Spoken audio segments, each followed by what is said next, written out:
Hello, friends. So, Bible study, Niv, John, chapter 14, verses 15, through the end, which is 31. Okay. This one's called Jesus Promises the Holy Spirit, and thank goodness he did. Love me some Holy Spirit. If you love me, so backstory. Last Supper. Judas is already left to go betray him. Jesus, sent him away with the Eucharist, actually, because, we got the communion ceremony from the Last Supper, which was a Passover Seder. The reason that the communion wafer is a wafer is because when they were making, the bread and everything during that time, it was matzah, so no risen bread, because it's in celebration of when they fled, because they were passed over and their children, their firstborn sons, did not die. So that's where we're at in the story of Jesus's life, because Jesus' life is a story that we are meant to learn from. Everybody's got a story. So, that's where we're at. Jesus promises the Holy Spirit. If you love me, you will obey what I command. And I will ask the Father, and he will give you another counselor to be with you forever, the Spirit of truth. Because that's what the Holy Spirit is. The world cannot accept him, because it neither sees him nor knows him. Now, I need you to understand the context. Okay, because there's a phrase, I've heard it before. You can't judge people from the past by today's standards. And I say, you can, and you should. And there are a lot of people that want to argue with me about that. But it's like, no. You need to understand, for an overall bigger picture, that it is not just our bodies that evolved through time to be in the state and form that we are in. We have animal instincts because our spirit was once in an animal. This is my particular opinion. I realize it's not for mainstream Christianity. I don't care. It's where the science and the mysticism that is belief and religion overlap on top of each other. If you go and watch, and it's not for children, so don't watch it with your children. There's a show called Spartacus. Spartacus is real. That actually happened. It's actual history, and there's a dramatization of it. Now, we'll say the first season is accurate. The second season, once you get into second and third seasons, with the whole, because this was a many-year, thing that went on. It wasn't a short time frame. It was, it drug on for a while. They escaped, so they had to go find them, because the Roman Empire could not have this, as this is considered acceptable. But you need to understand that these were the people that were occupying, the mindsets of the people that were occupying. If you go watch that, and it's got grotesque brutality, sexuality, and for some of you that's going to be a reason why you watch it. For others of you, it's going to be hard to even stomach, and you're not going to be able to get through, because it just depends on your sensitivity. I was more leaning towards this is disgusting. This is too much. This is too much over the top. And there was a whole conversation with Creator. Why do you want me to watch this? Can I stop now? No.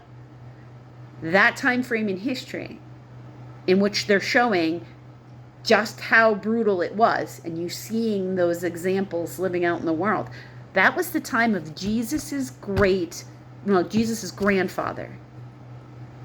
In the actual timeline of when this is occurring, to give you context of the world. The further back in time we go, the more commonplace the brutality and awfulness to each other was allowed. There weren't police. There weren't any of this infrastructure that you know as a society today. There were no catch-alls. There were no consequences. Don't kill somebody who's important to the people in charge, because if you do that, you're definitely going to die. But if you kill somebody who's your next door neighbor, So nothing is necessarily going to happen to you. That was the power structure everywhere in the world. That was the power structure for as long as they were kings.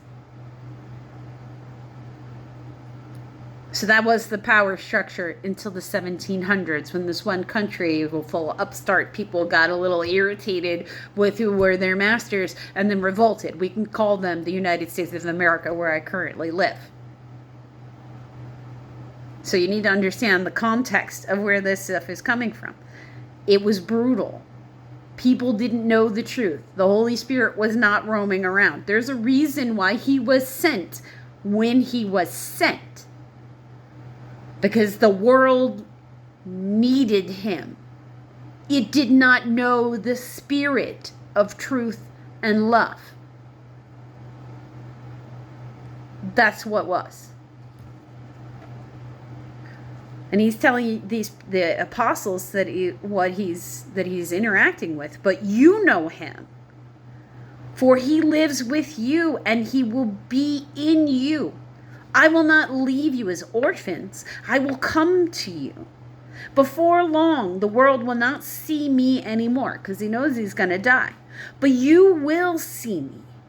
Because I live, you will also live. I'm going to get up to heaven and I'm going to make a place for you so we can have a party together. Don't worry. We're going to hang out and have some good laughs with some good bread and some good wine later. On that day, you will realize that I am in my Father, and you are in me, and I am in you. Whoever has my commands and obeys them, he is the one who loves me. And he who loves me will be loved by my Father, and I too will love him and show myself to him. Okay? So he's, I'm going to get up there and I'm going to make a path and a way. If you just follow what I'm teaching you, if you're just helping other people heal, if you're just, doing good for other people, if you're just promoting my word and not harming others and being compassionate in grace and following my example, you will get into heaven. My name will get you in the door if you act the right way. Because it can't just be lip service. You actually have to live it. When the Holy Spirit comes upon you, that's God moving through you to other people. And only ever does that in order to help and heal. It's never a case of he's going to do that and he's going to hurt. Sorry. The technology around me in the background is revolting. My tablet was suddenly listening to me without me telling it to. Then Judas, not Judas Iscariot, said, Lord, because there were two. Judas Iscariot, like I said, is already going off. But Lord, why do you intend to show yourself to us but not to the world?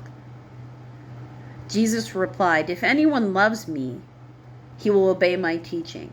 My Father will love him, and he will come to me and make our home with him. He who does not love me will not obey my teaching. These words you hear are not my own. They belong to the Father who sent me. So he's like, well, I am going to expose myself to the rest of the world. Not just you, but through you. You're going to teach what I have taught you. And then those people will know me. And then they will come through. And then they will come to the Lord. So they will be allowed to get into heaven. They will know the Holy Spirit. They will know the Father, because the Father will be able to identify them by the way they live their life, by following the physical example that I have set. That's really what he is saying.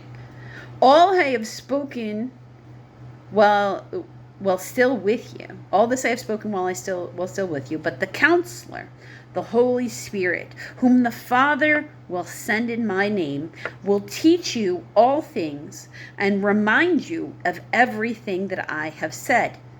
Peace I leave with you, and my peace I give you, which is literally in the Eucharist. I do not give you as the world gives. So, it's not necessarily going to come in the form of money. It's not necessarily going to be material abundance. That's not necessarily how he's telling you to, the things will come in. You're going to have a richness and abundance in other ways. Lots of good times, great laughter, plenty of food, shelter over your head. Maybe you're not rich, but hey, you're not stressing over your bills. All those are abundance. So he's going to give you a joyful life. He's going to nurture your strength of spirit, so when the devil starts laying hands on your life, because when stuff starts breaking and stuff starts going wrong, that's a sign that you're not having divine coverage, or that you're being interference is occurring. And sometimes that interference is allowed to be let in because your energy and vibration, your woundings, are out of alignment someplace. That's what those life lessons are for. So that you change something you're doing to get yourself back into center and alignment. All things on this realm want to even out. Do not let your hearts be troubled, and do not be afraid, because the Holy Spirit will come to you and give you the answers you need when you need them, if you are asking. You heard me say, I'm going away and I'm coming back to you. If you loved me, you would be glad that I am going to my Father. For my Father is greater than I, so don't mourn my death. I have told you now before it happens, so that when it happens, you believe. I will not speak with you much longer, for the prince of this world is coming. That's the devil. Okay, so you understand. In the Jewish culture, which is what Jesus comes from, there is no hell. The devil has dominion of earth. Here is where you learn your lessons. Earth is where you learn your lessons. So if they had something that was equivalent of hell, it would be earth. Satan has dominion over this 3D realm we live in before Jesus came. Satan was running around, running everything. That's why the Old Testament is the way the Old Testament is. The Jews were the best people that God could find at the time, because the devil was roaming around. That's why when you get into the Old Testament, demons are everywhere. People are being possessed. They can't tell the difference between possession and mental instability. You can't see any of that. Like, all of that was that way, because the energy that was evil, it's just Satan, what Satan is, was roaming around. It's an absence of God. Satan is essentially sin incarnate, but he's a sin incarnate. There are other demons that are other sins incarnate. That's a whole other different thing. He has no hold on me. The devil has no hold on Jesus. But the world must learn that I love the Father, and that I do exactly what my Father has commanded me, which is to die in like a ritual ceremony for the protection of the rest of us, for the removal of sin. Come now, let us leave. Because when he gets arrested, we know he's not there. Right? We know he's out in the desert. He has to go have his moment with Satan. All of that is foretold, and he knows that. Because he knew he was a ritual sacrifice from the time he was young. He was a psychic. What he decided is that he loved us enough. He loved the world enough that he decided it was worth it. And if that seems like a foreign concept to you, I'm going to tell you to turn around and look at your first responders a little bit closer. Because your first responders by nature have decided that despite the risks that exist in their job, they're going to do them anyway, because other people need their help. The Holy Spirit often comes upon your helpers. And that's usually where you'll find them. If you're a fan, like I was as a child of Mr. Rogers' Neighborhood, there was an episode in there where he always told you to go find the helpers, because they always exist. The Holy Spirit's out there roaming around, inspiring people to be good, doing good, right this moment. Let's try to see if we can find it, because it's such a wonderful feeling.